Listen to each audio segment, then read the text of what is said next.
Good morning all of you. BCom द्वितीय वर्ष के द्वितीय प्रश्न पत्र व्यावसायिक सांख्यिकी में आपका हार्दिक स्वागत है। पिछले दो वीडियो में हमने अर्थमेटिक मीन की कैलकुलेशन व्यक्तिगत श्रेणी और खंडित श्रेणी में देखी थी। आज हमारे पास तीसरी श्रेणी है कंटिन्यूस यानी कि सतत श्रेणी।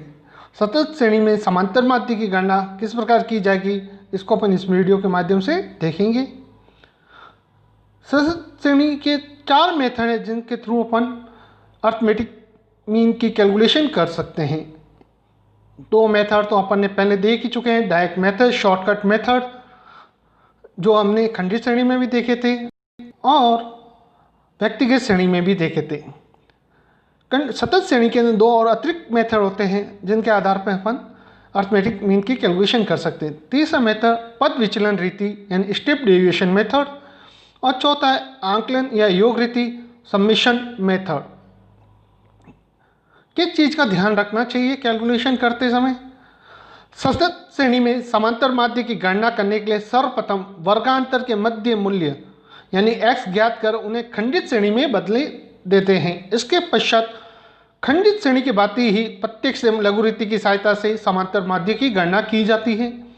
आपको पहले बताया भी था कि सतत श्रेणी के अंदर हमेशा वर्गांतर दिया जाता है 0 से 10, 10 से 20, 20 से 30, 40 इस प्रकार से दे रखा होगा। तो अपन को क्या करना है, उस चीज़ों को ध्यान है। तो सबसे पहले अपन को ध्यान रखना पड़ेगा, x निकाला जाएगा। x यानी कि मिड वैल्यू जो होती है वो होगी x होगा। किसी भी वर्गांतर को उसकी लोअर लिमिट प्लस उसकी अपर लिमिट उसके अंदर 2 का भाग देने से हमारे पास मिड वैल्यू यानी कि x प्राप्त हो जाएगा। उसके बाद क्या करना है, वैसे ही करना है जैसे हमने खंडित श्रेणी में किया था। प्रत्येक मूल्य से उसकी आवृत्ति से गुणा किया जाता है यानी fx निकाला जाएगा। गुणनफल का योग ज्ञात करते सिग्मा fx ज्ञात किया जाएगा। कुल आवृत्तियों का योग ज्ञात करते हैं सिग्मा f या टोटल ऑफ n ज्ञात की जाती है। गुणनफल के योग में आवृत्ति के योग से भाग देकर समांतर माध्य ज्ञात किया जाता है, जिसके लिए निम्न सूत्र का प्रयोग किया जाता है।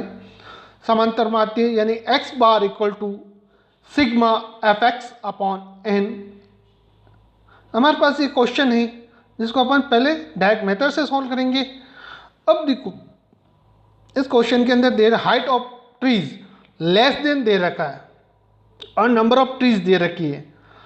Less than 7 feet, less than 14 feet, less than 21 feet, less than 28 feet, less than 35 feet, less than 42 feet, less than 49 feet and less than 6 feet. Number of trees दे रखे हैं 26, 57, 92, 134, 216, 287, 341 and 360। चूँकि मैंने आपको फ्रिक्वेंसी वाले वीडियो में बताया था, यदि हमारे पास सीरीज को लेस देन, मोर देन, एबो दे रखी है तो इनको पहले अपन सीरीज सामान्य सीरीज में बदला जाएगा। जैसे यहाँ देखिए कि सर्वप्रथम जो संचय आवृत्ति को साधन सतत श्रेणी में बदला जाएगा। लेस देन यानी कि 0 से 7 तक अपने इसको ग्रुप बनाया, 7 से 14 तक, 14 से 21 तक, 21 से 28 तक, 28 से 35, 35 से 42, 42 से 49, 49 से 56। तो ट्रीज की अपन ने कैलकुलेशन हमारे पास 7 फीट से कम कितने थे 26, चूँकि इससे कम नहीं है तो ये 26 इसी के अंदर आ जाएंगे। 14 से कम हमारे पास 57 पेड़ थे, तो चूंकि 26 पेड़ जो 7 फीट वाले थे वो 14 फीट से कम है इसलिए शामिल थे। तो 7 से लेकर 14 तक कितने वृक्ष हैं हमारे पास, तो 57 माइनस 26 यानी 31 पेड़ हैं जिनकी ऊंचाई 7 फीट से लेकर 14 फीट के मध्य है। इसी प्रकार सभी ग्रुप की निकाली अपन ने तो हमारे पास टोटल फ्रिक्वेंसी आ जाएगी 26, 31, 35, 42, 82, 71, 54 और 19। अब ये संचय आवृत्ति वाला हमारे साधन श्रेणी में बदल चुका है। अब प्रश्न को प्रत्यक्ष रीति के माध्यम से करेंगे। सिंपल सा प्रत्यक्ष रीति क्या की थी अपने पास, f into x. X upon ने निकालेंगे कैसे, अभी आपको बताया था जो ग्रुप दे रखा है यानी कि उसकी लोअर लिमिट और अपर लिमिट को 2 से भाग दे देंगे तो हमारे पास मिड वैल्यू यानी कि x आ जाएगा। 7 प्लस 0 + 7/2 यानी 3.7, 7 + 14 यानी कि उसको डिवाइड बाई 2 10.5, 14 + 21 डिवाइड बाई 2 17.5। इसी प्रकार सबकी 24.5, 31.5 और 38.5, 45.5 और 52.5 यानी कि मिड वैल्यू यानी x निकाल दिया जाएगा। जब हमारे पास x आ गया है तो इसको f से गुणा कर देंगे तो fx आ जाएगा हमारे पास। जब 3.35 को 26 से गुणा किया तो हमारे पास आया 91.0। 10.5 को 31 से गुणा किया तो हमारा 325.5। 17.5 को 35 से गुणा किया तो 612.5। इस प्रकार सभी वैल्यूज़ को f और x को गुणा कर दिया जाएगा। उसके बाद सिग्मा fx निकाल दिया जाएगा तो हमारे पास सिग्मा fx आ गया 10,829। n यानी कि टोटल ऑफ फ्रीक्वेंसी हमारे पास आ गई है 360। अब इसको हम फार्मूले में रखते हैं।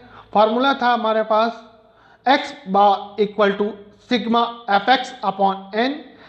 fx हमारे पास आता 10,829 बटा n था हमारे पास 360, तो हमारे पास 30.08 फीट हमारे पास मीन आ गया समांतर माध्य 30.008 फीट।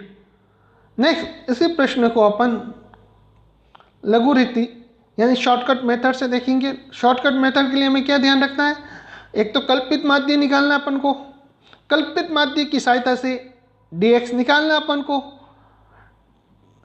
dx को फिर f से गुणा करना है तो f dx आ जाएगा। f dx का टोटल की जाएगी तो सिग्मा f dx आ जाएगी और सिग्मा f dx जो आ जाएगी उसके अंदर n का भाग देंगे। n का भाग देने से जो वैल्यू आएगी उसको अपन एंजियो मीन यानी कल्पित माध्य में जोड़ देंगे, जैसे कि हमने खंडित श्रेणी में पहले वीडियो में देखा था, ठीक वैसे ही प्रश्न वही है हमारे पास। अपन ने यहाँ पे dx निकाला, x में से किसी भी वैल्यू को अपन ने a मान लिया था। मान लीजिए हमने ये 31.5 को एलजीओ मीन माना है तो अपन ने माइनस करेंगे 3.5 माइनस 31.5 तो माइनस के 28 अपने पास वैल्यू आएगी। इसी प्रकार अपन ने 10.5 माइनस 31.5 डिवाइड बाई क्या अपन ने तो अपने पास आएगा माइनस के 21। ऐसी प्रकार सभी वैल्यू निकालेंगे, माइनस के 14, माइनस के 7, 0, 7, 14 और 21। फिर जो हमारे पास dx आया है उसे f से गुणा कर देंगे तो हमारे पास f नंबर ऑफ ट्री यानी कि 26 इंटू dx था माइनस के 28। 26 को माइनस 28 से गुणा किया तो माइनस के 728। 31 को माइनस 21 से गुणा किया तो 651। इसी प्रकार सभी को गुणा करते हुए सिग्मा f dx निकाला जाएगा। तो जो हमारे पास सिग्मा f dx आया है वो माइनस के 511 आया है। एंड यानी टोटल ऑफ फ्रिक्वेंसी हमारे पास 360 थी। इसे फार्मूला में रखते हैं। फार्मूला क्या है, x bar equal to a plus sigma f dx upon n। Sigma f dx अपने पास है माइनस के 511, n है अपने पास 360। यदि 511 में 360 का भाग दिया तो हमारे पास आया माइनस के 1.42। हमारा एज्यूम मीन था 31.5, तो जो हमारा वैल्यू आई उसको अपन ऐड कर देंगे। क्योंकि यहाँ माइनस का साइन था तो माइनस करेंगे, प्लस का साइन होता है प्लस का करते। तो 31.5 के माइनस 1.42 को किया तो हमारे पास 30.08 फीट वैल्यू आ गई। तो हमने देखा पिछले शॉर्टकट मेथड और डायरेक्ट मेथड में दोनों में एक आया। आशा करता हूँ आपको वीडियोस पसंद आया होगा। सब्सक्राइब और लाइक करना पसंद नहीं करें, क्वेश्चन सॉल्व करके देखिए। किसी प्रकार की समस्या हो तो संपर्क करें। धन्यवाद।